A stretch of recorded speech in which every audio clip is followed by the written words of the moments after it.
उद्धार प्राप्त करने के लिए पहले हमें अपने पापों को जानना चाहिए।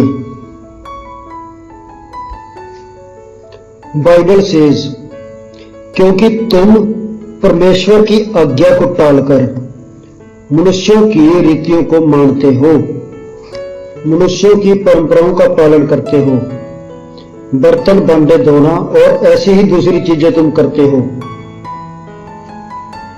यीशु मसीह ने कहा कि तुम अपनी परंपराओं को मानने के लिए परमेश्वर की आज्ञा कैसे अच्छी तरह टाल देते हो। तुम्हें अपनी परंपरा मुबारक। फिर उसने कहा, जो मनुष्य में से निकलता है वही मनुष्य को अशुद्ध करता है, क्योंकि भीतर से अर्थात मनुष्य के अंदर से बुरे बुरे विचार, व्यभिचार, चोरी, हत्या, पर स्त्री गमन, लोभ, दुष्टता, छल, लुचपन, कुदृष्टि, निंदा, अभिमान और मूर्खता निकलती है। ये सब बुरी बातें भीतर ही से निकलती है और मनुष्य को अशुद्ध करती हैं। पहले हम यह जानेंगे कि पाप क्या है। ऐसे पाप हैं जो परमेश्वर ने बताए हैं और ऐसे भी पाप हैं जो मनुष्य ने बताए हैं। पाप शब्द का अर्थ है लक्ष्य से चूक जाना, अर्थात ठीक से नहीं करना। अगर हम परमेश्वर के आदेशों का ठीक से पालन नहीं करते तो यह पाप है। अब पहले हम उन पापों को देखें जो मनुष्य ने बताए हैं। हम पापों को अपनी चेतना के अनुसार मापते हैं। दूसरे शब्दों में कहें कि यह परमेश्वर के आदेशों के विरुद्ध नहीं बल्कि स्वयं की इच्छा, दिल और चेतना के अनुसार मापा जाता है। इसका निर्णय हर व्यक्ति करता है। इसलिए कोई कार्य किसी व्यक्ति के हिसाब से पाप हो सकता है तो दूसरे के हिसाब से नहीं। इसलिए परमेश्वर ने हमें व्यवस्था दी है जिससे कि हम पाप का निर्णय कर सकें। इसलिए हमें अपनी चेतना द्वारा मानदंड तय नहीं करना चाहिए। हमारी चेतना के आधार पर निर्धारित पाप परमेश्वर द्वारा निर्धारित पाप नहीं है। इसलिए हमें अपनी चेतना की बात ना सुनकर अपने कार्यों को परमेश्वर के आदेश पर आधारित करना चाहिए। हम में से हर एक के पास पाप का अपना विचार है। कुछ लोग इसे अपनी कमजोरियां कहेंगे और कुछ विकृत दृष्टिकोण। उदाहरण के लिए कुछ चर्च के अगुवे अपनी चर्च के विश्वासियों को किसी अन्य चर्च के विश्वासियों से मिलने जुलने से रोकते हैं। यह उन अगुवों के आदेश है, परमेश्वर के नहीं। परमेश्वर चाहता है कि हम सब लोग मिलजुल के रहें। पर मैं ठीक से नहीं जानता कि विश्वासियों को क्यों रोका जाता है अन्य किसी चर्च के विश्वासियों से मिलने जुलने से। इससे अच्छा कि अपने चर्च के विश्वासियों को परमेश्वर का वचन सच्चाई के साथ सिखाया जाए, जिससे कि विश्वासी सच्चाई पर टिके रहें। अब ये परंपराएं बताती हैं कि मनुष्य के पाप के प्रतिमान बहुत अलग अलग हो सकते हैं। यह पाप और अच्छाई दोनों के संबंध में हो सकता है, लेकिन बाइबल हमें बताती है परमेश्वर के आदेशों की अवहेलना करना पाप है। परमेश्वर के आदेशों की अवहेलना करके तुम मनुष्यों की परंपराओं का पालन करते हो। बर्तन भांडों को धोना और ऐसी ही दूसरी चीजें तुम करते हो। और उसने उनसे कहा, यह सब ठीक है कि तुम परमेश्वर के आदेशों का उल्लंघन करते हो, जिससे कि तुम अपनी परंपरा चला सको। परमेश्वर इस बात की परवाह नहीं करता कि हम बाहर से कैसे दिखते हैं, वह हमारी दिल की गहराइयों को देखता है। अब हम जानेंगे कि परमेश्वर की नजरों में पाप क्या है। उसकी इच्छा के अनुसार ना जीना, उसके शब्दों में विश्वास ना करना। परमेश्वर ने कहा कि फरीसियों की तरह जीना पाप है, जो परमेश्वर के आदेशों को छोड़कर अपनी परंपरागत मान्यताओं को महत्व देते हैं। और यीशु ने फरीसियों को पाखंडी माना। यीशु ने कहा, तुम कौन से परमेश्वर में विश्वास करते हो? क्या तुम वास्तव में ही मुझे चाहते हो और प्रेम करते हो? तुम मेरे नाम का बहुत ढिंढोरा पीटते हो, लेकिन क्या तुम वास्तव में मेरा सम्मान करते हो? लोग केवल बाहरी तामझाम को देखते हैं और उसके शब्द की अवहेलना करते हैं। क्या तुम इसे जानते हो? यह सारे पापों का मूल है। हमारी कमजोरियां केवल गलतियां और अनियमितताएं हैं। अपनी अपूर्णता के कारण जो गलत काम हम करते हैं वे मूल पाप नहीं, केवल गलतियां हैं। परमेश्वर पापों और गलतियों में भेद करता है। जो लोग इसके शब्दों की अवहेलना करते हैं वे पापी हैं, भले ही उन्होंने कोई गलती ना की हो। वह परमेश्वर की नजरों में बड़े पापी हैं। इसलिए यीशु ने फरीसियों की निंदा की। उत्पत्ति से लेकर व्यवस्था विवरण तक अनेक ऐसे आदेश हैं जो हमें बताते हैं कि हम क्या करें और क्या ना करें। ये परमेश्वर के शब्द हैं और उसके आदेश हैं।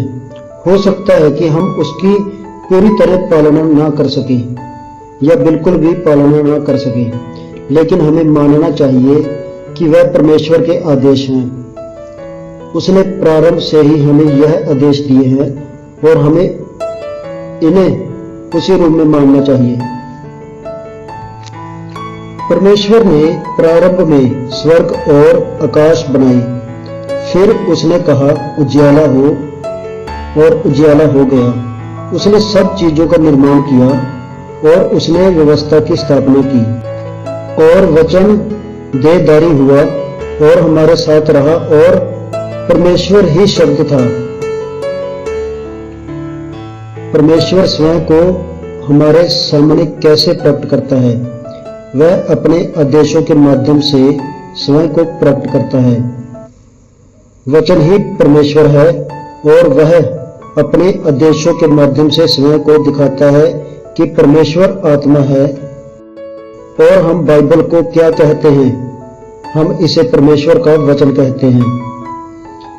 यहाँ कहा गया है कि परमेश्वर के आदेशों की अवहेलना कर तुम मनुष्यों की परंपराओं का पालन करते हो। व्यवस्था में लिखा है कि यह करो और यह मत करो। अपने माता पिता का आदर करो। आदमी को ऐसा करना चाहिए और औरत को ऐसा करना चाहिए। और जब कोई पालतू जानवर गड्ढे में गिर जाए तो क्या करना चाहिए? उसने हमें व्यवस्था दी, क्योंकि वह किसी मनुष्यों के शब्द नहीं, इसलिए हमें उन पर बार बार सोचना चाहिए। हमें परमेश्वर के आदेशों का पालन करना चाहिए और यदि हम उसके व्यवस्था का पूरी तरह पालन ना भी कर सके तब भी हमें उसे स्वीकार करना चाहिए। क्या परमेश्वर का कोई ऐसा शब्द है जो सही नहीं? फरीसियों ने परमेश्वर के व्यवस्था की अवहेलना की। उन्होंने उसके आदेशों के स्थान पर मनुष्यों की परंपराओं का पालन किया। परमेश्वर के शब्द की जगह उनके पूर्वजों के शब्द उनके लिए महत्वपूर्ण हो गए। जब यीशु का जन्म हुआ तो ऐसी ही स्थिति थी। यीशु को यह बात बिल्कुल पसंद नहीं थी कि लोग परमेश्वर के शब्दों की अवहेलना करें। परमेश्वर ने हमें व्यवस्था दी यह बताने के लिए कि परमेश्वर के सामने हमारे पाप क्या हैं और कि उसकी पवित्रता हम पर प्रकट हो। और क्योंकि हम सब उसके सामने पापी हैं, इसलिए हमें यीशु में विश्वास करना चाहिए, जिसे परमेश्वर ने हमारे पास उससे प्रेम के कारण भेजा। इसलिए हमें विश्वास से जीना चाहिए। जो उसके शब्दों की अवहेलना करते हैं, जो उसके शब्दों में विश्वास नहीं करते, वे सब पापी हैं। जो उसके शब्दों का पालन नहीं करते, वह भी पापी हैं। लेकिन सबसे बड़ा पाप है उसके शब्दों को ना मानना। ऐसे लोग हैं जो उसके शब्दों की अवहेलना करते हैं। ऐसे लोग अतः नरक में जाएंगे। उसमें विश्वास न करना परमेश्वर की नजरों में पाप है। परमेश्वर द्वारा हमें व्यवस्था देने का कारण क्या था? कि हम अपने पापों को महसूस कर सके और उसकी बाहों में आ जाएं। उसने हमें व्यवस्था दी ताकि हम अपने पापों को महसूस करें और यीशु से उद्धार पा सके। यही कारण है कि परमेश्वर ने हमें व्यवस्था दी। रोमियो में लिखा है 3:20 में, क्योंकि व्यवस्था के कामों से कोई प्राणी उसके सामने धर्मी नहीं ठहरेगा, इसलिए कि व्यवस्था के द्वारा पाप की पहचान होती है। परमेश्वर ने हमें व्यवस्था इसलिए नहीं दी कि हम उसके अनुसार जिएं।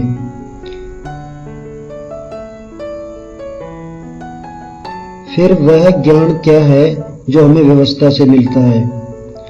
वह यह है कि हम व्यवस्था का पूरा पालन करने के लिए बहुत कमजोर हैं और हम उसकी नजरों में पापी हैं। हम व्यवस्था की धाराओं से क्या महसूस करते हैं? हम अपनी कमजोरियों, व्यवस्था के अनुसार जीवन ना बिता पाने को महसूस करते हैं।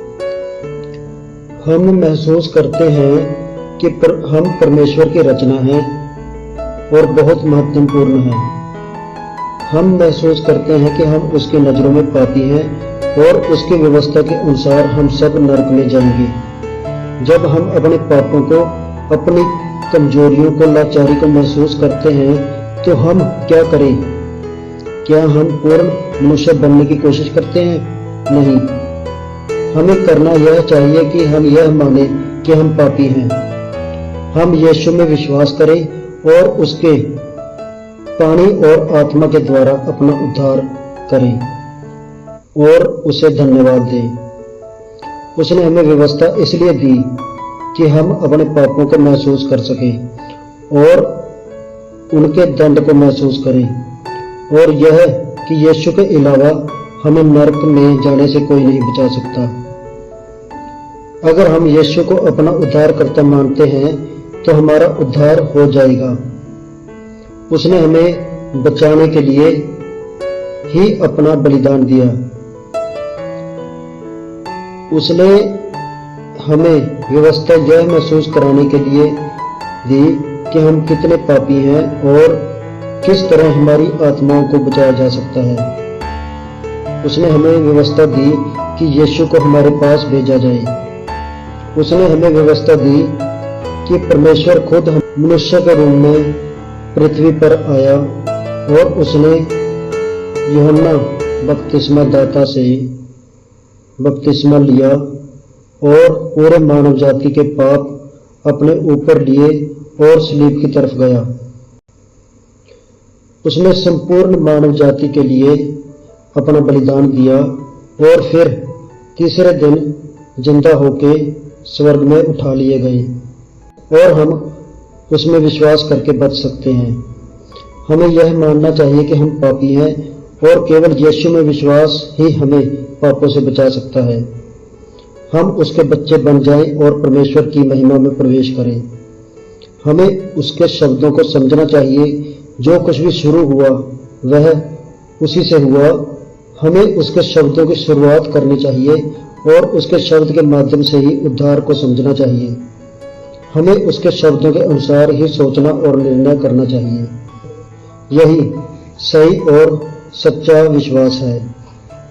आमीन।